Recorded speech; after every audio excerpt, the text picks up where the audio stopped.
Welcome to the Dallas Film Podcast. My name is Brenden Jenkins, and I will be the host for this episode, and I'm joined with...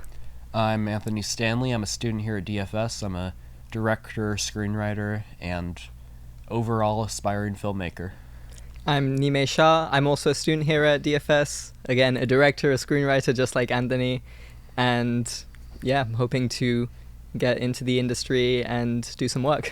Yeah. I like that. Yeah, cool. So just to make this clear, all three of us, we all want to be writer-directors, right? Oh, yes, yeah, definitely. Yeah. Right. So I'm, also aspiring to be a writer-director. I'm kind of starting on my journey for the writing aspect. So I'm starting to write the script, and I am struggling a lot. Like most of it is just, me staring at a blank page, unclear of where to go. Yeah. So you two have more experience. We've talked about this before. You two have a lot more experience than I do. So I just want to ask real quick, how many projects have you worked on in terms of writing?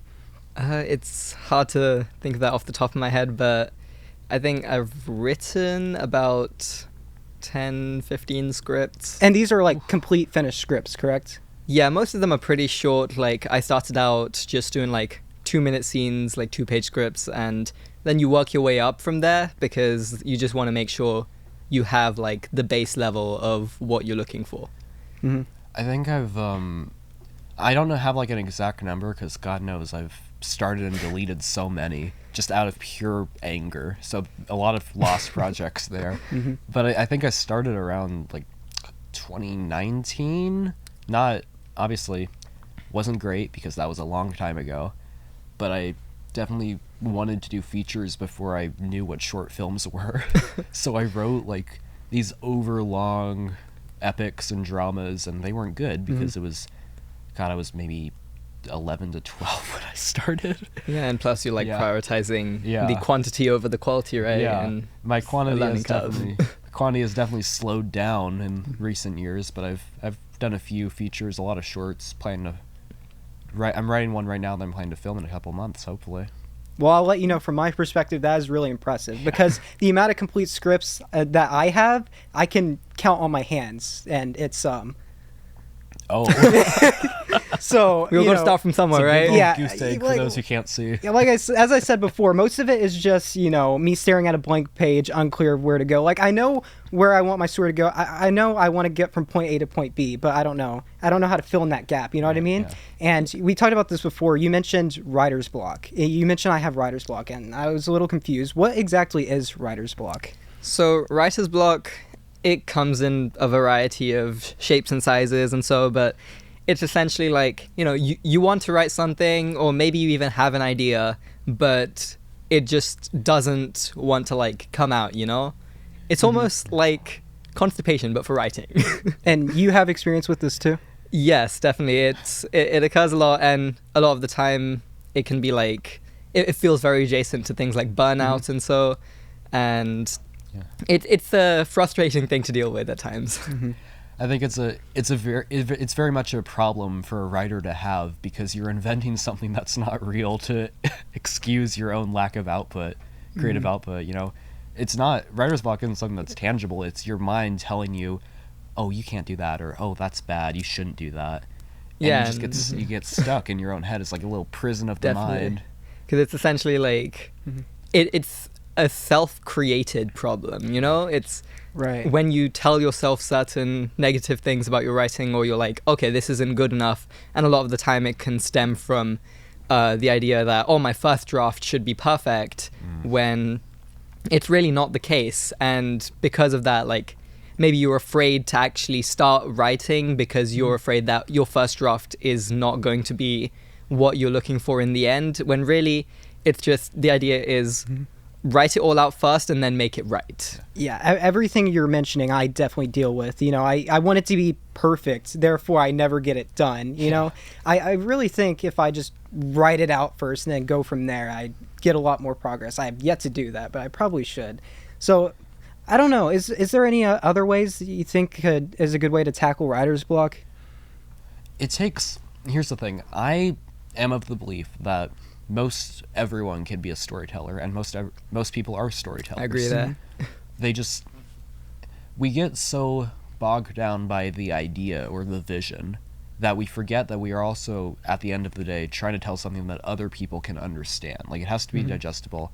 It can't just be for us unless it is just for us. Like, we're not trying to make it for anyone but ourselves. And a lot of writers have been successful in that because what they want for themselves, their personal taste, is what the majority of people want to hear as well. Yeah, it's like, I believe it was Quentin Tarantino that said, like, make the movie that you want to see that hasn't been made yet, right? You can't make something that already exists, and writer's block essentially tells you that, oh, because it doesn't exist, maybe it's not good enough. But that's honestly just sort of a lie created by your brain. But you got to like trick your brain into believing and realizing that, okay, my work has potential and this could be something great. It's just you need to start from somewhere and start with that first draft that could look like an absolute mess. But it's like, so one of my film teachers in the past, he told me that the best writers aren't like the best quote unquote writers, they're the best editors. They start with an idea that it's just brain vomited onto a page, right? But then you edit that and all of a sudden it's something beautiful, and next thing you know, who knows, it's Oscar winning, right? Yeah, it takes discipline. It's a marriage of sorts between your idea, between your vision, which can be sprawling. It can be, I've had scripts where I'm like, oh, it's about this specific part of the human condition, and all these characters represent You're good. All these characters represent different facets of that human condition. But then you're like, okay, but how do I get from act 1 to act 2? You have to structure yourself in a way that feels limiting, but it really does. If you just write down a structure, if you just limit yourself to a few specific characters or a few specific plot points, and you just focus on those for a bit, you really can channel your ideas in a more compelling fashion than if you were just spilling word vomit. Yeah, I definitely agree with that sentiment there, where limiting yourself can often help you excel in your writing journey. Gotcha. Like, for example, a film that I'm currently in working on pre-production on is called Minute by Minute, and I wrote that with the intention of, okay, the entire thing is going to be filmed in one location, and I can't have anything outside of that. And by placing that limitation there and placing those walls around it, it gave me a better idea of what I wanted to occur within those walls. And it's like, when you have all the resources in the world at your disposal, all of a sudden you don't know what to create. And the same thing doesn't just apply for writing. I've heard it from a friend that does architecture, that they learned in architecture school that, you know, that one of their assignments or so was you got to design a building within certain specific like parameters, because that can enhance that creativity, give you a starting point, because then you know what you're looking for. Wow. I mean, well said. Yeah. Yeah, I mean, Someone came prepared. heck. So, yeah, that brings me to my next point, is that like when I'm writing, the story I'm writing right now is about a homeless kid, right? And, you know, the possibilities are endless. Like, you know what I mean? And I feel like that's a big reason why I'm experiencing writer's block. But it particularly, I experience writer's block particularly when I'm writing dialogue. So I wanted to ask you, is there any specific area and when you're writing where you experience writer's block? Yeah, so I do tend to write very dialogue-heavy stories, to the point where, like, my last feature that I wrote last year, first draft was a mess, hoping to clean up a second draft of it sometime later, maybe this year, maybe this summer, but first draft was a mess because everyone was saying everything they wanted to say at the same time, all at once, in every single scene. You have, like, paragraphs and paragraphs of, like, people trying to describe how they feel when you don't have enough understanding of how real people talk. That's what you end up doing. You have characters who overshare, and not every writer needs painfully realistic dialogue like Aaron Sorkin stuff, you know? Yeah. Like, that's not even my style. I write, like, stylized genre dialogue most of the time, but you still need to take into account motivation. Character motivation is where every good line of dialogue comes from, and it's all about what you're not saying. Definitely agree there. Yeah, people always say like, "Oh, what does your character want? That's what should always drive the story," and that's true. Want should drive the story, not necessarily what they're trying to do to achieve that want, but just it's all about internal goals in my mind. Right. Yeah, those motivations and goals definitely do drive the story, not just as a whole, but in specific scenes. And sometimes that's like the way that you have to look at the dialogue, where it's not just like... So I made this mistake myself when I first started out, where when planning a scene, I'd be like, okay, they're just going to talk about this, and that's going to be pretty much the whole scene. But in a movie, it doesn't really help to have characters just talk about something. There's got to be a debate, a decision to be made from that dialogue, and that's the entire reason why the dialogue exists in the first place, right? And it's just... sure, I lost my train of thought. Sorry. That might be where we disagree, actually. But, Okay. we're going to say something? So, yeah.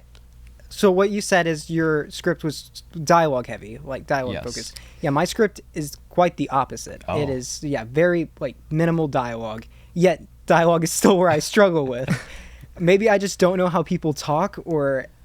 I don't know. Sometimes maybe you just got to talk to more people, learn from real life. I don't think you necessarily have to know how people in general talk, because I think that's sort of a reductive view of humanity. Yeah, I everyone think has their own quirks. You and need stuff. to know how your characters talk. You need Right. So stuff I do, just little exercises, and this isn't saying it works for everyone. You just need to find the way that you can engage with the people in your brain and figure out why you want to tell their story and figure out what they want. But sometimes I do I don't know, I record myself in character, or I go on a walk and I try and think like them when I'm looking at stuff that I've already passed before countless times in my life. Just I think you have to understand them as an extension of yourself. Definitely, yes. Mm-hmm. So I'm, like I said before, this is my first script, and I don't have any experience of writing before, not a lot, except for essays in school or whatnot, right? Yeah. So I'm curious, do y'all have a routine when writing? Because I write whenever I just feel motivated and feel like I have good ideas. But at the same time, that could be the span of 6 months. You know what I mean? So I'm curious, do y'all have any routines when it comes to writing? I mean, I think a lot of it ends up being discovering your own routine, because it's a very subjective experience, writing, where it's different for everyone, and what works for one person might not work for another. So personally, I'm honestly still in that process of figuring out my routine, and each script that I write, I'll try something different with when I write it or how I write it. For example, one film I wrote, it was a short film called Golden Hour, and at first I was really, the writer's block was hitting hard, because I didn't even know what to write about as a whole. I didn't know what my subject should be. It's me right now. Yeah. And so I just went on a walk, took my camera, and just started taking pictures, and while listening to music and stuff, and sort of let the emotions guide me, rather than being okay, I want to write about this specific character with this specific theme. And once you let those emotions guide you, you sort of start to sink into those characters and build them from the inside out. And that's how I started getting into the headspace of my main character of Golden Hour, who was a photographer. And then it all sort of unraveled from there. Yeah, people say often maybe directors and filmmakers who are not writers, I think we tend to regard filmmaking as a process driven by emotion, not necessarily minutia, or I'm sure a lot of filmmakers do have a more technical approach, but personally speaking, I do tend to go with the emotional thematic flow of a story instead of the precise structure of it. But I think people don't really attribute that to writing at all. At least if you're an outsider to writing, you probably think that it's a very clinical process, and it is partially, but you also have to have that same sort of, in my experience, you have to have that same sort of filmmaker guide where you are going with the emotion. You are going with how you connect the story, because that's your voice, that's why you're telling it in the first place. Mm-hmm. Yeah. Gotcha. So theme is very important to me, and theme informs character, which informs character motivation, which informs dialogue. It's all like a big domino. Absolutely. Pile. Everything's connected. It's all a web. So Anthony, sorry, I asked you this, but I'm curious because you've definitely worked in this room on the most projects, I would say so. Maybe, yeah. What is your routine? Like, I'm genuinely curious. What is my routine? That is a fantastic question. Yeah. I wish I had a better routine to give you. Or if you even have, Yeah. do you even have a routine at all? I try. I try to have a routine. Problem is, I also have a life. I also have people that I care about and have to take care of. Absolutely. And I don't know, like, personal stuff gets in the way. I'm in school too. So do you just write whenever you feel motivated or when good ideas come? Is partially? I have so many Google Docs where, like, I know a lot of people carry a journal around with them. I don't, just because I don't like writing when I don't have like a hard surface to do it. I can never read it afterwards. So like if I'm writing on my knee, I'm propping it up, it's not going to look good. So I just type down little notes on my phone whenever I get an idea for a line, or even just an idea or a plot, or like an emotion. And I just I try to attribute that, I try to call that like a schedule or a structure, but I really do think that's just flow of thought, that it comes very randomly. You can't really time it. And I have that same sort of, unless I have a timetable that I'm trying to hit, I have a deadline, I don't think I have a great structure. I agree with you. I think setting deadlines for yourself is a good way to get stuff done. Got to keep yourself accountable. It's a good way to get stuff done. I will say that. So that I definitely agree with. When we're talking about tackling writer's block, right? You mentioned this. You go on walks and you listen to music, and that helps the ideas come to you. Yeah. That definitely works for me too. Yeah. What about you, Anthony? Do you agree with that? Yeah, I mean, as I said before, I sometimes go on walks. I don't really listen to music, but sometimes I do, like, plug in my earphones just to drown everything out. So That works. Yeah. All right. So writer's block stems from us. Yeah. Just self-doubt. It's our problem. We want perfection. I mean, that's definitely what it is for me, and I feel like generally that's what it is for most people, right? Yeah. And a good way to tackle that is just to write stuff down, Yeah. And then set deadlines for yourself, right? Freedom of structure, man. Yeah, absolutely. Another thing I think influences writer's block a lot, and like often brings it to light, is the struggle between creation and consumption. Like, obviously nowadays we live in a world where social media is everywhere. You can take your phone out at any time and start like scrolling through TikToks, and a lot of the time we tell ourselves like, oh, we're just looking for inspiration, and sure, that can be the case, but you got to find the line between looking for inspiration and straight up consuming things, and like inspiration become distraction. Exactly, because then it's a lot of, okay, your mind is oversaturated with other people's ideas to the point where you're struggling to think of your own, and that can often bring that writer's block in and be a motivating factor for that. Yeah, well, I really appreciate you guys' input. I've definitely learned a lot from y'all, since you are definitely more experienced with writing. And I'm just starting out, so I really appreciate you guys' input and suggestions. And Absolutely. You really helped me out. And for everyone watching, I hope this helped y'all out too, if you're wanting to be a writer. So anyone can do it. These guys are they're the good ones. Okay. Yeah, You'll be a good one too. Hopefully. Well, I think that about wraps everything up. Thank you for tuning in, and see you in the next episode. See ya.